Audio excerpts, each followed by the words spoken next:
everyone. Nice to be here. I'm Kayley Worsley. I'm former editor, Yorkshire editor of the Business Desk, and great to be back here today to support this fantastic conference. I'm now working freelance, so it's brilliant to be back part of the team once again. So this session, Creating Unicorns, is sponsored by Nexus Leeds, and thanks ever so much for their support. You're about to hear individually from four really strong speakers in the tech scene across the whole of the North.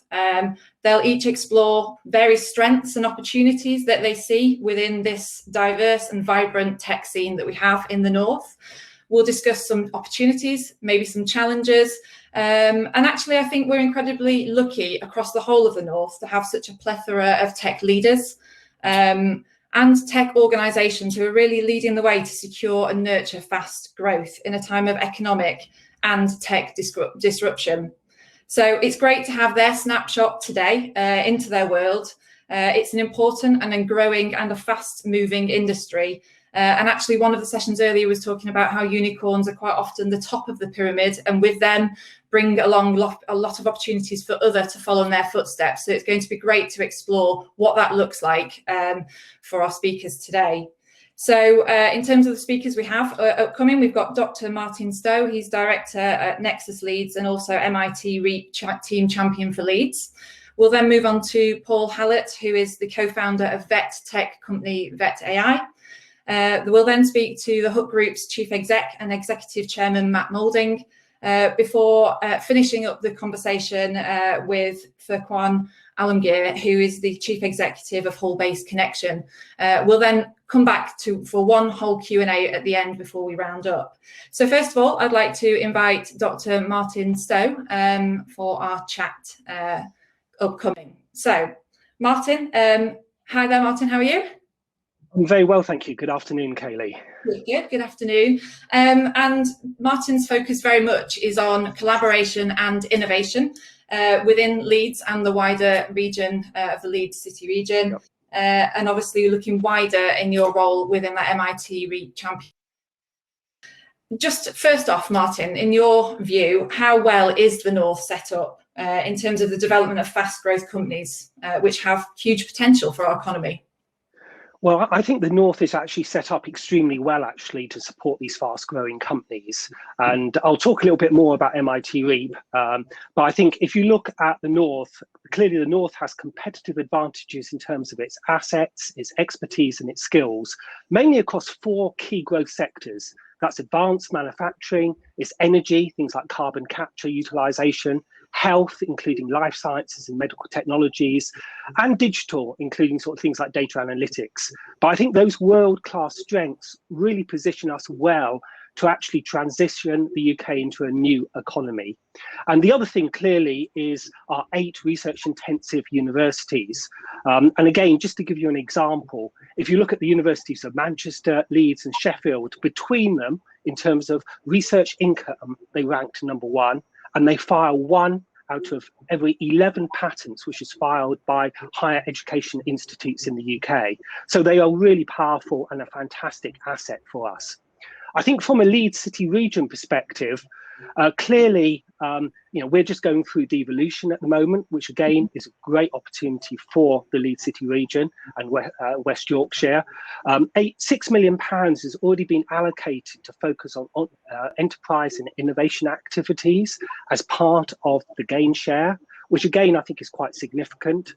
And as we talked about Nexus, it's really great to see that Nexus is already attracting these high growth potential startups, particularly in the health tech field.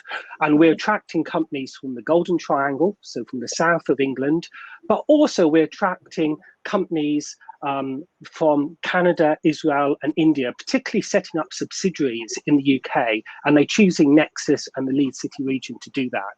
And I think the reason for that and why we're so attractive is really threefold. One of them is you get more for your money. So again, one of the companies we're dealing with is a tissue regeneration company that's moving up from Cambridge. And again, talking to the CEO of that company, he says, well, you get more for your money. Second area is about access to skilled and experienced talent. A lot of that coming directly from those universities I've mentioned. But also, I think the most important one is they're realizing that we have a really dynamic, vibrant and growing innovation ecosystem, which actually can nurture and support them in a really effective way. So they tend to feel that they are a larger fish in a smaller pond, so they get more attention, they get more support, and that helps to accelerate their growth and to de-risk their business. Wow, so lots of opportunity that you've seen even through the pandemic in terms of attracting from further afield. Yeah, one of the things we've done is created a sort of a community virtual membership for Nexus, and that's been extremely successful. We did that just prior to the first lockdown last year in March, and that has been really successful in terms of attracting, as I say, foreign and international companies. And again, we've worked really closely with our LEP, and that's been a really effective partnership.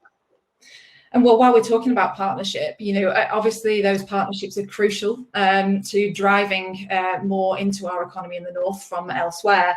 But also it's about connecting into those entrepreneurs for the way forward. You know, how are those conversations ongoing at the moment? And, you know, the relationship building between, you know, those real commercial conversations that need to happen to bring those early stage through. Yeah. So I think for us, one of the most significant things was us being part of the MIT Regional Entrepreneurship Acceleration Program, which is run by the Sloan Management School in Boston. And that's really about developing an innovation ecosystem specifically to support these high growth potential startups. And in MIT language, they call those innovation-driven enterprises, or IDEs. Yeah. And those organizations, those types of startups are particularly important because they have a disproportionate positive impact on regional growth. So some of the work that's been done shows that one job created in an IDE creates at least 5 further jobs in the wider innovation ecosystem, normally within SMEs. So they have that really positive impact, almost a catalytic type effect. The nice thing about this model is it's a 5-stakeholder model where you get senior leaders together. Universities are a key element of this, but local government, so LEPs and councils, corporates, but also risk capital investors and entrepreneurs. And really the powerful nature of that group is the international partnerships you see. So part of the program is you're part of a cohort of about 7 or 8 other regional regions in globally, and you learn and you share from them. So that's extremely powerful. The other thing which I think is powerful is bringing together these senior leaders from the public and private sector. And essentially over a 2-year period, we've created a shared ambition and vision and strategy around these high growth startups. So it really is very much a catalyst for change. And I think it's about understanding the unique specific environment that these types of businesses need. And often they require very tailored amounts of support and programs. So if I just give a quick example, if I may, one of the things that we've done is set up an intervention called Build, which is a pre-accelerator. It's an intensive pre-accelerator, which again has been created and designed by regional entrepreneurs. It gives access to world-class expertise. There's mentoring to go alongside it. But essentially, you know, we focused on looking at entrepreneurs and startups which are solving sort of global challenges. And we've also focused on the whole element of inclusivity and diversity. So we've really driven a diverse mix of entrepreneurs, and that diversity, you know, 40% are female, 47% are ethnic minorities, I think is absolutely essential when you start thinking about innovation and really maximizing the potential of what you have. Amazing. Right, you've very definitely set the scene there. Thank you so much for that, Martin. So much opportunity, and well, putting Leeds and the region and the north on the map through all of that activity to bring that innovation inward is pretty impressive. So thank you so much for your time. I'm going to move on to Paul for the time being. We'll speak to you shortly for the Q&A. So next up, I'd like to welcome Paul Hallet. Paul is the co-founder of Leeds-based Vet AI, vet tech business.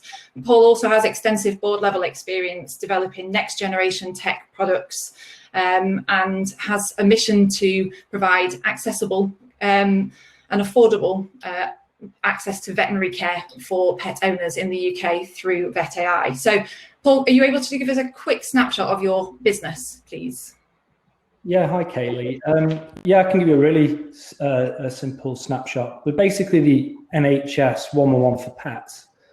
You know, it's triage, it's vets, it's nurses, it's medication, it's treatment, basically delivered to your fingertips as a pet owner. Wow. And so that is the premise of it. And I guess the Vet AI component of it is the research and development that goes on to, I guess, disrupt that business and bring the new technologies into it. And you yourself moved into Nexus in Leeds to presumably make the most of that community, that innovation together, and also to start scaling up your business. So, you know, how do you think the North's ability it has in terms of supporting ambitious companies like yourself to scale up? Well, I mean, Leeds is a kind of heartbeat of the Vet AI in a lot of ways, and I mean, in that early stage, that really difficult stage of, you know, trying to leverage everything to get to that point of I guess, release of first product, you have to kind of do that. And what Leeds enables you to do is connect with multiple stakeholders and organizations quite seamlessly, really. And everyone kind of works together to try and propel you. And you talk about Nexus, I mean, they're a prime example. We're building a clinical product. So right from the offset, we made a decision to ensure that we had scientific and academic validation, basically underpinned all our ideas on commercialization, really, just to make sure that everything we were doing was going to be right for the pet owner and for our other users, you know, the clinicians. And so that was a very you know, important move for us, and Nexus has been a fantastic partner, you know, in helping us access world-leading academics, bring them into our ideas and help us deliver them. So from the outset, obviously, it was important to have all of that input in enabling you as a business to found what you wanted to do and really kind of move on from there into the next stage. In terms of access to funding, I know it was a discussion that in an earlier session, you know, the importance of funding and access to it so that you as a business founder, as a business owner, are able to get on with the day-to-day, if you like. You're able to concentrate on developing those innovative products and bringing them to market. You know, have you been able to access the right funding? Has that been a challenge, and how have you overcome it? Well, yeah, I mean, from a funding perspective, I think it's kind of a broad term, isn't it, funding? I think you've got to look at it through the different stages and the different risk profiles. I think, you know, notoriously, whether you're in this region or in the south or anywhere around the world, that kind of before seed stage where you before launch, it's very challenging. Okay. Because it's ultimately convincing people of a business plan that doesn't yet exist. In saying that, we attracted investment into that phase, and it was substantial investment. And we've gone through a number of rounds since, really, to accelerate now our growth. Okay.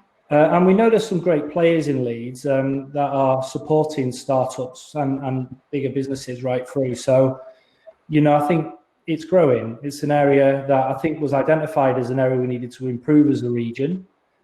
And we're seeing some of the evidence now of it improving. Okay, so you've seen change in that landscape. Would you like to see more opportunity, and how do you share that with some of your peers who, you know, might think of that as a challenge, and how, you know, how to get over that, really, to concentrate on their business moving forward? Well, it's again, it's that network again, isn't it? And I guess the conversations we had with investors came from that network, whether it was the University of Leeds, Leeds Beckett, whether it was a branding agency partner, whether it was Technation. We do a lot of work with the Technation team, and we were getting a lot of support in the direction we should sort of head with investment. I mean, for instance, Technation gave us a platform that enabled us to kind of meet with the right type of investors. Okay. It was a perfect example. Yeah. So yeah. Okay, and in terms of future for you at Vet AI, in terms of accelerating any growth, what's the vision? within that ecosystem, how have you overcome the last 12 months? I understand it's been quite a busy 12 months for Vet AI because of the remote consultations that you're able to offer. So, what does the next 12 months look like, and are you able to concentrate on that acceleration of growth? Well, I think none of us could have foreseen what's happened over the last 12 to 18 months. And I guess they do, you hear a lot that one of the most important pieces of the jigsaw for any startup business is timing. I mean, we landed there, our business kind of launched at the perfect time. Okay. At a time where, we knew our challenges would be to change customer behavior, because we knew customer behavior was, from a traditional veterinary point of view, was very, very difficult to change overnight. But this kind of forced the change, and now with real evidence, we've proven that digital healthcare in the veterinary sector is here to stay. And I think that acceleration through is maybe 5 or 6 years has accelerated our business. Okay.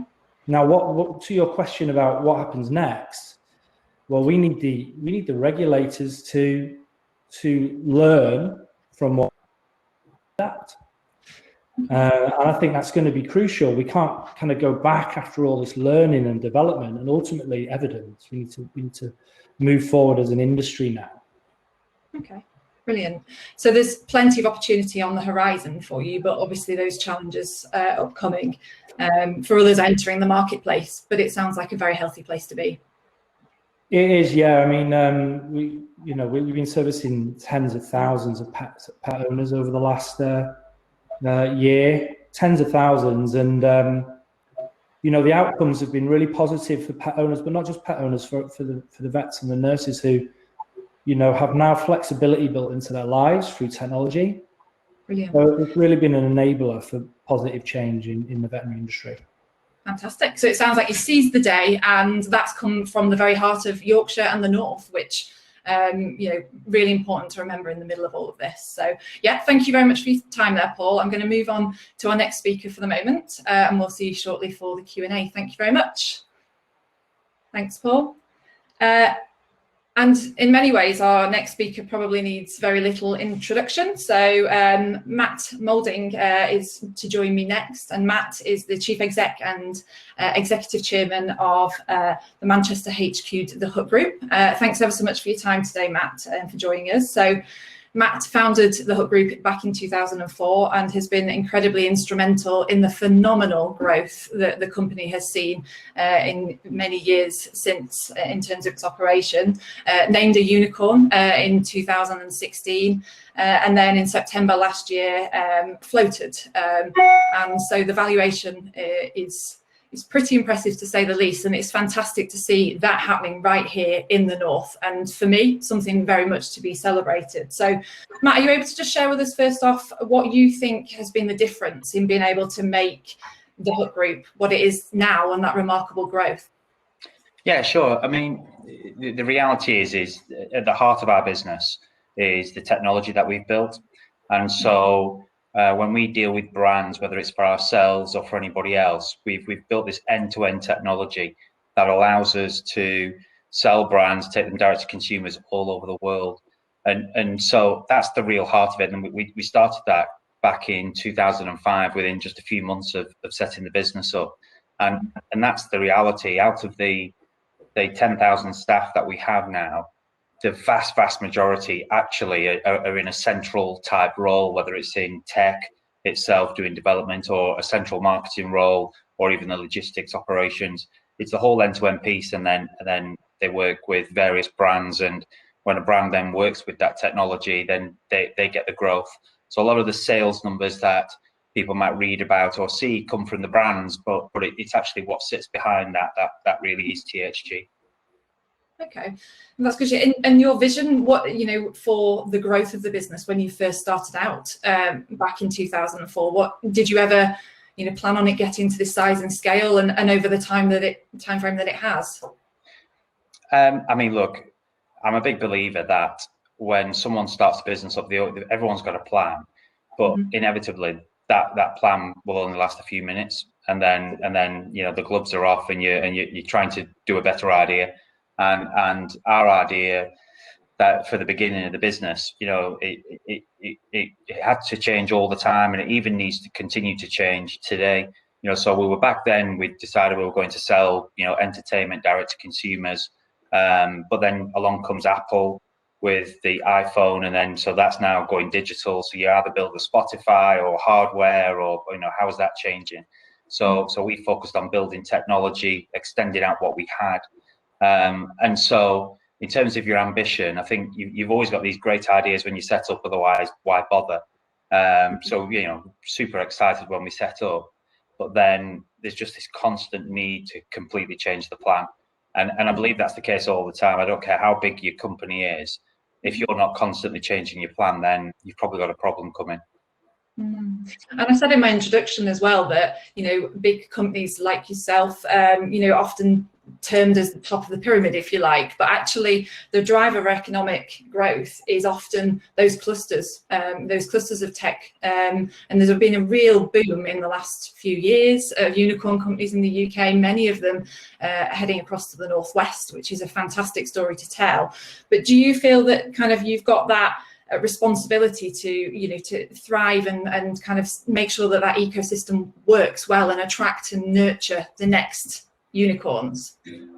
Look, I mean, being brutally honest, I don't necessarily think about building a runway for everyone else to come through, and that's just being entirely honest. I feel a huge burden of responsibility for the impact we have on a region, on an area, and the amount of investment we put into that.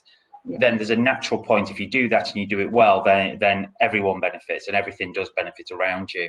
And knowing the other businesses in the Northwest, the big guys that have done really well, I would imagine they've got a similar mindset as well. There is a huge, as you go and take on another 1,000, 2,000, 5,000 more staff in a year, that's a huge amount of responsibility you're taking on, because that's a big impact on the region. And then when you decide you're going to invest hundreds and hundreds of millions in infrastructure of buildings and offices and warehouses, so they're pretty important decisions that you take. Being honest, you don't think about doing them for other people. That's why we have there are other organisations that are set up to do that. But the responsibility, you definitely feel that. Mm-hmm. And you were talking there about that innovation and being right at the forefront and having to adapt and change and be really innovative at every stage of your growth. Can you share some of kind of the biggest challenges and the biggest opportunity that you could perhaps think of within that journey? Yeah, look, I mean, I've always looked at other companies, especially as we've been growing and thinking, I wonder what it's like in those organisations. I wonder, what happens month in, month out. The reality in our organisation is a key part of the success is trying to keep it feeling agile and being agile. So to do that, we're always sat there thinking, we need to be doing something different. And so, probably the darkest days were setting the business up. That's that is really was quite tough for us, because we wanted to do something at scale, and I thought we'd funded it with our own personal cash well enough. So everything we possibly had, vast majority was coming from my own pocket. Borrowing against your house, you put £500,000 into an entity, and then it burns through that £500,000 really, really, really fast. And then you've got to change the business model, or it's all gone. And so there's nothing can quite beat that sense of fire under your feet of in that 12-month, 18-month, 2-year period of starting a business up and finding yourself running out of cash day in, day out. That's pretty stressful. But even today, as we sit there, fast forward, 16 years to where we are today, every day's got its own stresses and strains. It genuinely has. And, it would have been the same 6 months ago. We're always trying to do something different. And if you're not trying to do big, important projects, then, you don't get that kind of explosive growth or the impact that maybe you're looking for. Mm-hmm. So the stress is always there. The challenges are always there. Mm-hmm. But I don't think anything beats the first 2 years of, this is terrible. This is going to really hurt. Yeah, I can only imagine. But you've never been, I think Naomi said on the chat, never been afraid of taking those risks in order to move to that next step. And it sounds very much like you've embraced that philosophy. I mean, look, I find it bizarre, right? Because I didn't set out to run my own business. It's not that I didn't think that was something I would do. And I don't necessarily see myself as a risk taker. I actually see it as super essential in terms of, how to improve the business, make it, capitalize on the opportunities that are there. It's all, we're not sat there saying this will be a, really big risk to take. Let's go and take it. We're sat there going, we need to take this decision. It's not a risk, it's essential.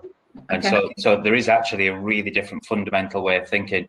We're not sat there thinking we're taking risks. We're thinking, well, if you've got to do this. This is the direction we need to go. And it just, that helps you make those decisions far easier, because the moment you start thinking it's risky, you tend not to do it.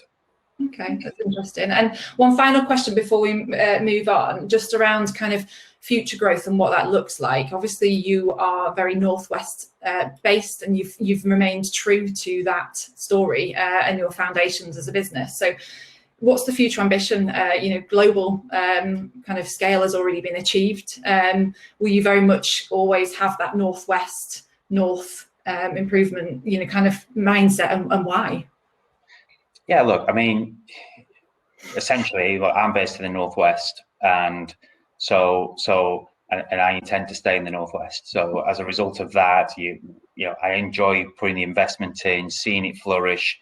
Very passionate about that, passionate about the area, and so I don't see that changing, and that'll be reflected in just in the region. People will see that impact there, and we should be, if things go well, we should be generating thousands of jobs every year. Probably current run rates 3,000 every year at the moment, give or take. Not all of those jobs will fall in the Northwest, because that just the needs of the business. Some of them are international. We're doing an awful lot in America at the moment. In all continents actually. London, we're just about to open up. We've probably got, I don't know, half a dozen offices in London. We're going to create one mini HQ there. But for anyone who knows me, I don't leave the Northwest ever, apart from holidays. I don't travel. I don't go anywhere, because there's so much we can do here, and so that means that the truth would be, if I wasn't in the Northwest, I'd probably start putting the investment where I was. But I'm here. I don't want to go anywhere else, and so that's where the investment is likely to center, at least. Brilliant. Okay. Sounds like there's lots of impressive kind of opportunity ahead again. So yeah, thanks for sharing some of your insights there. And again, we'll come back to Q&As at the session end as well. So thank you very much, Matt. And I'd like to next introduce Furqan, who is the Chief Exec of Hull headquartered Connexion. Hi there, how are you? Hi, good afternoon, Kayley. Good, how are you? Good, thank you. Thanks for joining us. So if you're able to just kind of give us, first off, kind of an overview of how you feel your company is making impact in terms of the tech scene. Sure. So we're in quite an interesting space of tech where kind of the real world meets the digital. So, Connexion's on a mission to connect our cities and the places we live in, and kind of make that digital journey more accessible to improving people's lives. We've done a lot of our work in the North. When we were starting Connexion up as a business, we looked at where was the best place to be, where the most opportunity. And when we were engaging with cities, and there just seemed to be a bit more of a drive in the northern area. So we naturally ended up doing a lot of business here. But we're doing some amazing things and impacting people's lives through the tech, which is quite rewarding to be part of. I can imagine. And you have a background, don't you, in the NHS as a surgeon, I believe. So making that impact and that difference must be still integral to what you're trying to do. And is that how you see things moving forward for your business too? Yeah, my CV is a really odd CV. So if you ever looked at it, I would be one of those people that's classed as unemployable, I think. So yeah, my background is in surgery. I've always enjoyed how things work. So I trained as a surgeon. And started the business whilst at school in Hull, which has led to the business being kind of based in the region. And I've just brought some of that learning into technology. So people call it biomimicry in the industry, but in the human body, the brain is the central, and the peripheral nervous system are your nerves.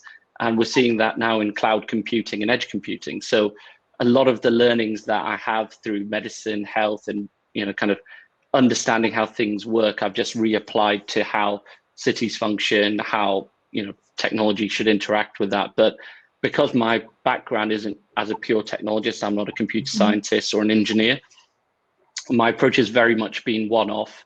What do people want to achieve? How does this in people's lives? How can we create an outcome rather than kind of selling boxes or processors or worrying about the tech specs, if that makes sense. So a lot of the Connexion culture and what we do as a business is kind of driven in the reverse. How do we improve mobility for people with disability in city centres, for example, to then how the technology enables that? It's really impressive how you can see that translation into the passion that you've clearly got for your business, which is fantastic. And again, a really, really strong story for us here in the North to have a business like you founding and then growing. But you must have seen some challenges along the way. Give me one or two just as an insight, if that's okay, please. Sure. So, when we talk about growing businesses, myself and my co-founder, we talk about, you need 4 key things: opportunity. I think Matt mentioned ambition, absolutely. And then it comes down to execution and resources. Our challenges have been not in opportunity. We've seen massive opportunity. We're very ambitious. We said we wanted to try and build a unicorn in the North. And anybody who knows me, to me, it's as much effort trying to raise $1 million as raising 100 million. So you may as well try and raise 100 million than raise $1 million type of thing. Okay. But execution and resources was our key area of focus. So we've had challenge with that. But as you've probably seen now in this kind of new digital era post-COVID, location really isn't a thing. So we have people who work for Connexion all over the world. We have people in the south who come up now to the north who normally wouldn't venture outside the M25. So we're really proud of that. We've kind of stuck true to our roots. When I raised my Series A, it was through a really large global infrastructure fund backed by a big US kind of Silicon Valley brand. There was a lot of pressure to relocate the business to London because there were concerns that the plan wouldn't be achievable without access to talent, etc. And we kind of stood firm on that. And I firmly disagreed with that. I thought there was ways around the problem. And I think in a way, you asked Matt a question there. I think he answered that really, really well, that, you don't really set out to set the scene for others, but in weird ways, you do things that then encourage others. And I think we did that in Connexion in here, where, people here didn't think you could raise 10 to 100 million pounds into tech businesses, that you'd have to move to a Manchester or London to raise that kind of money. But, in a roundabout way, we've managed to do that in Hull. And I've heard from other entrepreneurs, saying, look, how did you do that? How can we do that? And that's really positive and good to hear. So it's very much about standing firm, by the sounds of it, to the values of your business first and foremost, but actually making sure that you're in the right position with that access. And it's interesting that others are saying, can you grow a business in Hull? And you very much, by the sounds of it, are epitomising how that is possible. Yeah, the bottom line is you can grow a business anywhere. It's, do you have, are you able to adapt, and are you able to leverage the resources available to you? I think if you actually look at some of the best people I know in industry in the South, actually, relocated from the North, and vice versa. And I read a stat somewhere which was quite interesting, that I didn't even know, that there were as many computer science graduates in the North as there were in the South.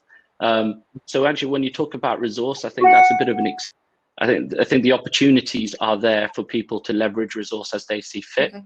And it is about choosing, where suits you best as a founder to site your business, and then leverage those resources best you can. And partly that was one of the reasons, that I located Connexion in Hull. We saw a lot of opportunity, but also from a lifestyle perspective, we could create a better business with people, who had more space, more time, less traveling on the tube and all that kind of stuff, which, areas like that struggle to offer people now. And, people want a different kind of lifestyle moving forward. Yeah, and I would think post-pandemic as well, we've all been used to the digital world that we live in right now, and people are perhaps less, kind of the mindset that they're happy to put up with a commute or something. So actually, the access that gives is, and quality of life is a factor that we have to all take into account as part of that business decision. Exactly. I lived in London for at least 7 years during my medical training, and I hated when there was a tube strike or something didn't work and you'd have to wake up 2 hours earlier to get to it. Why have that time? We're already seeing a mix between people wanting to work remotely versus coming into the office as we're having those discussions. So to me, that resource game has changed. And I think as businesses, the same challenges that existed between the North and South kind of divide are less frictional.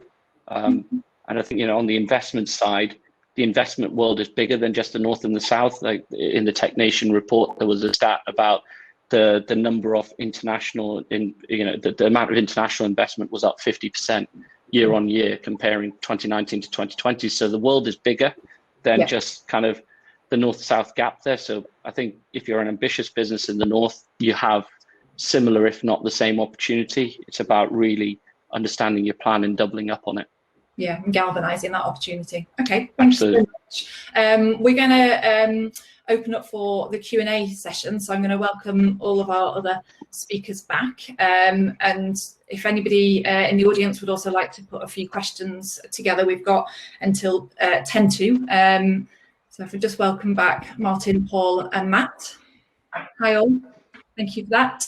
Actually, I'll take a question from the floor first. So, in terms of kind of the Northwest, what if anything is holding growth and innovation back? Who wants to take that? Matt, over in the Northwest, can I throw that your direction?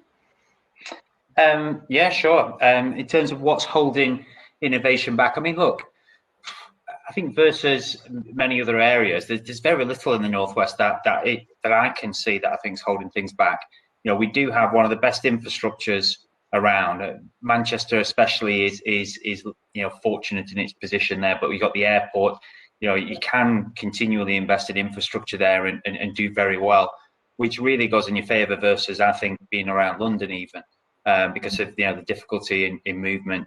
We've got some of the best universities in terms of tech as well. The number of graduates that are coming through the science base, the tech base in the Northwest is super strong. So I think versus any other region, we are actually in a really strong position. And then we've talked about financing before on there. I found it really hard raising money all the way. Back in the early days, it was just horrendous. Just trying to get capital to put into your business. The things seem to be changing in that regard, though. All of the VCs, the private equity guys, they've never had so much money because of the volume of printing of cash. So the amount of money that is out there now available for investment is really strong, and it doesn't just now sit in London. As a result, that money is available across the whole of the UK. And sat in Hull now. As Furqan just said there, you can access that capital wherever you are. You don't need to be just in London. So I actually think right now the Northwest is probably in as strong a position as it's ever been. In terms of how things are set up, and because there's a cluster now of other businesses out there that are doing quite strong things in the area, I think it's quite uniquely placed. That's good to hear. Martin, do you want to just pick up on that piece around funding? Because obviously, it's good to hear that from both Furqan and Matt and Paul that actually that access has changed. It is there, and it sounds to me like it is starting to level up somewhat, which is pleasing to know. Yeah, I think the situation is definitely improving. I think it can be improved further, I think, by attracting more VCs to have offices in northern cities. I also think, the other opportunity, I think, and just thinking more broadly, not just around the Northwest, but the North, is how we can drive better collaboration within the North and present ourselves as, a more attractive offering. Particularly, I think, here we're talking more about fast-growing startups, but I also think from a corporate perspective. So if you're a foreign corporate, you look at the distances involved between Manchester, Sheffield, Leeds. They're very small distances compared if you're an American corporate or a Chinese corporate. So again, how can we present that offering to maximize and market what we've got as a North? I think is something that is an opportunity, and I think we're getting better at that. But I think there's definitely an opportunity there. Do you think that I mean, from Paul's perspective, I'm certainly seeing more collaboration from the conversations I'm having, but I take Martin's point on that obviously more can always be done. Do you think there is that still to play into the piece? Is that still up there in terms of the challenges, putting the North on the map for businesses like yourself? I think I resonate a lot with what Matthew said. In that early stage piece, terrific. It is actually really, really hard work. Trying to convince someone of a plan that doesn't exist, and then to raise that capital and then deliver in an agile way is really challenging. I think if it's a solution eyes around that, it would be great to create opportunities where entrepreneurs pitched in, to investors and maybe, the result of that pitch was investment, and we try and encourage more proactive investment in the good ideas that happen in the region, because there's so many of them, and they will be lost unless people take action at that early stage. That's the key thing. That's interesting. Actually, can I just mention one thing from a university perspective I think is very positive, which I think will have a big impact around commercialising technology and concepts that are coming out of universities. So the Northern Gritstone Fund, which is going to be a £500 million fund, and that's the universities of Leeds, Manchester and Sheffield working together. And I think that's quite significant because, again, to address the point that Paul and Matt were making, often early stage, getting funding for very early stage technology is a real challenge. So I think that will help definitely from a university perspective in terms of pushing technology and thinking more about how we commercialize that. Okay. And we've talked about talent in all of our sessions just now in our chats, but what does the future look like in terms of attracting the right talent, and also kind of being that, is there an ambassadorial role almost in kind of inspiring the next generation who want to set up their own tech business, who want to become that next unicorn? Furqan talked about him and your business, you wanting to achieve that status. So, what's your role in that, and how does that move forward? I think we do play a part in that, and think there's a lot of opportunity in that actually, because lots of people are now reskilling, looking for new opportunities with post-pandemic. At Connexion, we got to the stage where we realized that anybody who knows me knows I hate those recruiter emails. I used to get hundreds a day, especially post-financing announcement, and I just got fed up, and I thought, rather than complaining about it, I think the entrepreneur stance is you just got to solve that problem. So at Connexion, we actually are in the process of launching an internal academy where we will be training people on digital skills that are suited to our business, rather than putting them on apprenticeships that people really don't want to go on. We want to make it more vocational, more aligned to our business strategies around building infrastructure, data analytics, and I think we do have a part to play in that. So there's an opportunity to be part of the solution. You can make money during that as well, and kind of build it into your strategy. So I think we're quite different in that aspect. We've taken it head on, and you'll start seeing things from Connexion. I think we announced our partnership with UK Black Tech earlier in the month, where we're working with them on creating PhDs in digital sciences, health and tech, and similarly more hands-on in terms of creating apprenticeships and digital training programs as well. Okay. And Matt, in terms of your growth story at the Hook Group, obviously you've described that and it's incredible. Do you have access to the right talent as you grow, both in the Northwest and beyond globally? Are you getting the skills that you need within your business and attracting those people? I mean, the short answer is yes. We've managed to recruit, in significant numbers. We typically do recruit an awful lot of very young people. So this year, there's probably about 1,000 people that will either be graduates or apprentices that will join the business, and the vast majority of those will be in the Northwest. Now what we do with them though is once they join, we'll put them into different training programs. So if someone wants to become a developer, then the reality is trying to get developers from universities is very competitive and difficult to do. So sure, we still do that, but then what we do is we take science-based people out of university, and then we'll train them up on the job, through a program, which then converts them from being someone who's done chemistry, physics, maths, so on, converts them into being a developer, as opposed to then just taking someone who's got a computer science degree, because there is a shortage at that level. But you can take someone with the right mindset, so the way their brains are wired, and get them to be really effective in those roles. That's where the key shortage is.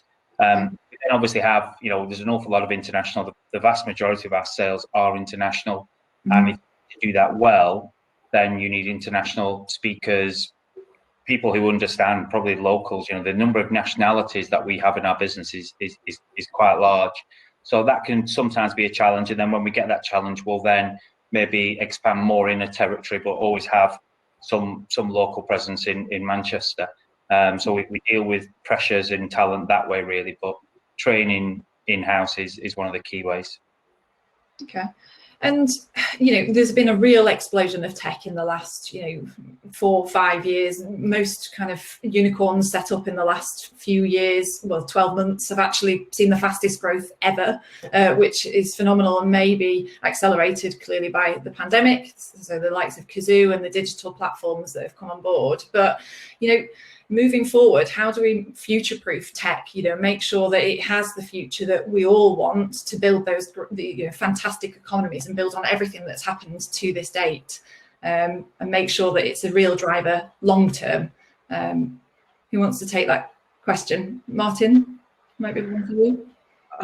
So I think from a university perspective, I think the universities have a massive role to be able to do that. So particularly around accelerating the speed of translation of innovation. Okay. So again, I talked about the Northern Gritstone initiative, which I think is incredibly significant for the North. But I also think universities, making it easier to work with universities to support the needs of fast-growing businesses, so they can realize their potential. And again, that may be, we've just been talking about skilled talent, but we've done a lot of work around internships and placements, internships at a PhD level, where you're talking about quite specialist expertise that a startup may need, but actually they can get that fairly quickly through a 3 or 6 month placement. That's also great news for the PhD student, because at the end of the day, 75% of PhD students will end up in industry anyhow, so it gives them great experiences. So there are ways that I think universities can support and help businesses grow, and particularly thinking about how they can think ahead, things like, I guess, different types of access to things like public funding, to grants. Again, universities have a lot of expertise around funding, and also they have the expertise to write those bids in collaboration with startups. So I think, from a university perspective, I think there's a big role that we have to help continue that acceleration that we've seen because of market forces, I guess, over the last sort of 12 months. Of course, yeah. We are very close to being out of time. Time's flown by. Really interesting discussion. I'm just going to finish off by asking you to each just give me a 20-second snapshot of what you're looking forward to next in the tech industry for the next 12 months. Paul, do you want to kick off? I think we need to embrace technology as a nation and a region, and I guess free all talent up to support those ventures, whether they're academic or not. To drive through the soft skills as well as the academic skills into this, and maybe start at a younger age in educating them in schools. So we talk about PhDs, but what about younger people, men and women? Fantastic. Furqan? I'm really watching quite carefully what's going to happen in the data science and digital infrastructure space. Obviously, it's a place very close to what we're doing as a business, but it's scary and also super inspiring to see what can be done with big data sets. So we're involved in some cutting edge stuff on that, particularly now with the health world and the digital world coming together with what I'm working on. So kind of watch that space, some super exciting developments and tech opportunities. Thank you, Martin. I guess probably, I talked about collaboration and connectivity. I think that has been enhanced in some ways using sort of virtual technology over the last 12 months. And I think it's a massive opportunity to drive better collaboration and connectivity, particularly with the private and public sector working in sort of partnership. And I think from a sector perspective, I'm particularly excited from a digital health perspective. We've seen such massive acceleration of technology and innovation in that space. Now it's about making sure that is adopted and continues to be adopted. So a lot of that is about making sure that procurement and routes to adoption and scaling in the NHS are available. Great. And a very quick last word from Matt. I'm super excited about the bars and cities reopening and restaurants. We've got an awful lot of young people who need, yes, we've all succeeded in tech, in during lockdowns, etc., but you can only go on so long in a vacuum. So I know we'll get way more from our young people the moment they can get back to some form of normality. So I think that'll have a big impact on tech once we can have a bit more fun. Great. No, that sounds like a very good way to round it up, and I'm sure we're all looking back to, looking forward to all of that normality returning. So thank you so much, all of you. Thank you to Nexus Leads for sponsoring this session. It was a really interesting discussion that I could have carried on for quite some time. Good insights from all. And the next session for everybody else watching is all around Northern Placemakers, if you want to join that. But yeah, thanks everyone. Thanks, Kayley. And just to say, you've been amazing as well. Brilliant host. So well done. You have. Yeah, thank you very much. All down to the speed. Take care. Right, goodbye.